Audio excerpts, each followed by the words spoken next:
This is what my car sounds like on the highway. This is what it sounds like when I'm about to stop.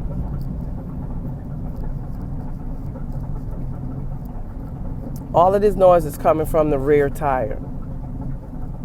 I've changed out the universal joints or whatever they called. I changed them out.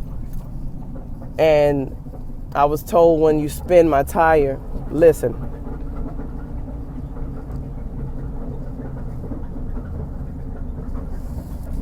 Can somebody please tell me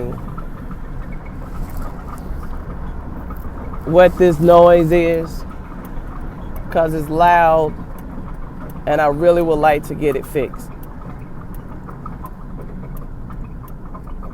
But this is what it sounds like, and I'm turning now.